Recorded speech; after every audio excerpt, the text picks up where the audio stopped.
Hi, boys and girls, it's Miss Carpenter. I'm going to be reading some more chapters of I Survived the Eruption of Mount St. Helens, 1980. We are on chapter 6 today. They stumbled out of the cabin, but the shaking was outside too. The ground bucked up and down, the trees swayed back and forth violently. Jess and the boys clung to each other for balance as they staggered to the trail, but then crash! A tree fell right in front of them. They turned to escape in the other direction, but crash! A massive limb hit the ground just feet from where they stood.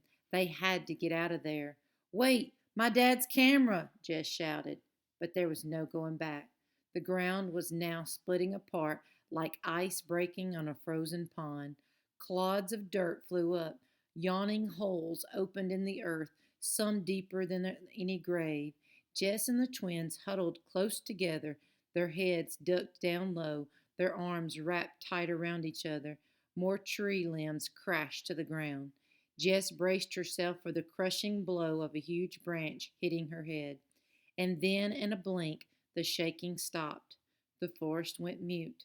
The only sounds were their sobbing breaths. They stood there too shocked and scared to speak, and then without a word they joined hands and ran down the trail. They jumped over fallen branches and holes in the ground, over roots and rocks. Jess kept looking over her shoulder, sure the skeleton woman was after them. She could practically feel the witch's uh, oven breath huffing at her back. Missy had been right all along. The forest was cursed. They were almost to the parking lot when they heard Mr. Rowan shouting for them. He came rushing up the trail, moving his burly body way faster than Jess ever thought he could. He grabbed all three of them in a bear hug. They hadn't yet caught their breath when a man came hurrying up to them. He had dark brown skin, curly hair, and looked to be about Mom's age. Hey, are all of you okay? Jess and the twins peeled themselves away from Mr. Rowan. We're all in one piece, Mr. Rowan called. And you? I'm fine. That was a pretty strong quake. Sure was, Mr. Owen answered. Jess and the twins stared at each other in shock and relief. An earthquake. Of course, that's what it was. Earthquakes happen sometimes in Washington state. They even had earthquake drills at school. They'd been so brainwashed by Missy's dumb story that they weren't thinking clearly. Mr. Rowan introduced himself to the man. Skip Rowan, he said. Tim Morales, the man said, shaking Mr. Rowan's hand and smiling warmly at the twins and Jess. Do you have a cabin here, Tim? Mr. Rowan asked. Actually, I'm here for work, he said, reaching into his shirt pocket and taking out a business card which handed it to Mr. Rowan. Mr. Timothy Morales, Department of Seismology, University of Washington. You study earthquakes? Well, you came to the right place today. Dr. Morales nodded. Actually, we've detected at least 50 mild earthquakes in this area, all in the past week. They're coming from directly under St. Helens. At first, we weren't sure what these earthquakes meant, but now we're certain they're warning signs. Warning of what? Mr. Rowan asked. Dr. Morales was quiet for a moment, and then he looked up at St. Helens. And what he said next was more unbelievable than any horror story Jess had ever heard. I think Mount St. Helens is about to erupt. Chapter 7. 60 minutes later, Clive's Diner, Cedar, Washington. Jess and the twins and Mr. Owen walked through the front door of Clive's. Mom took one look at them and nearly dropped the coconut cake she was carrying. Jess knew they must look bad, streaked with dirt and covered with scratches from their run down the mountain. What on earth? Mom cried, putting the cake on the counter and hurrying over to them. Mom listened with wide eyes as they told her about the quake. She wrapped her arms around Jess and hugged her tight. Jess opened her mouth ready to tell her about Dad's camera, but then Mr. Rowan announced the big news. We heard that St. Helens might erupt. Mom stared at him in shock.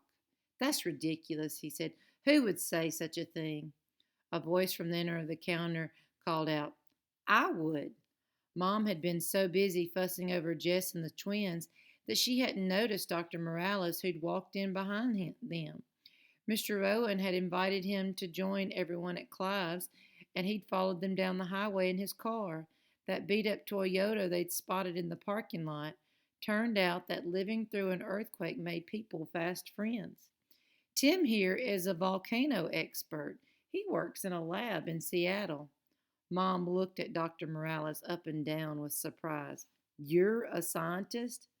With his overgrown curls and faded jeans, Dr. Morales looked more like a singer in a rock band than a person who worked in a laboratory.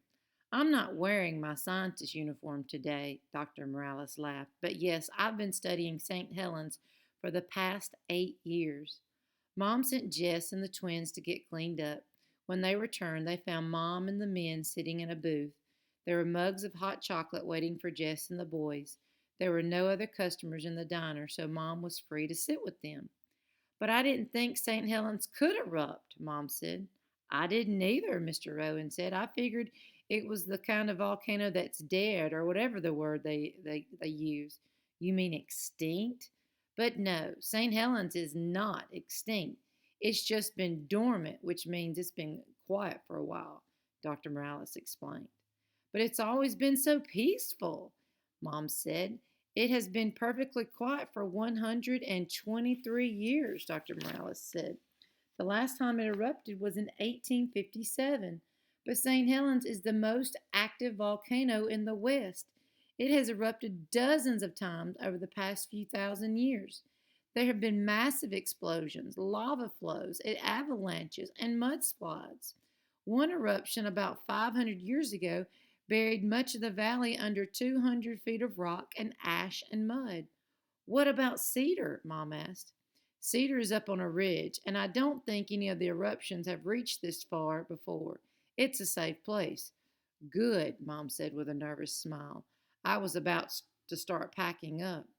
Amazing that nobody around here knows about all of this, Mr. Owen said, shaking his head. Actually, people did know. Native Americans have been living in the Cascades for 7,000 years before the American settlers arrived. They knew St. Helens was dangerous and stayed away from it. They wouldn't even fish from the lakes on the mountain. The Cowlitz tribe called the mountain La Tuilala, which means mountain of fire. The words seemed to hang in the air. What's the most dangerous part of an eruption? Mom asked. Lava? Said Sam with just a little bit too much excitement. Lava is dangerous, said Mr. Morales, but around here the bigger dangers are mudslides and rock avalanches. And I worry about the pyroclastic surge. That's a wave of hot air that explodes out of a volcano. It's truly devastating. That's what happened in the eruption of Mount Pelée. Never heard of Mount Pelée, Mr. Rowan said. None of them had. What happened? Eddie asked. I don't know if you want to hear about that, Dr. Morales said. It's a grim story. We do, Sam begged. Go ahead, Mom said. And so, as the hot chocolates grew cold, Dr. Morales told the story of the deadliest volcanic eruption in the 20th century.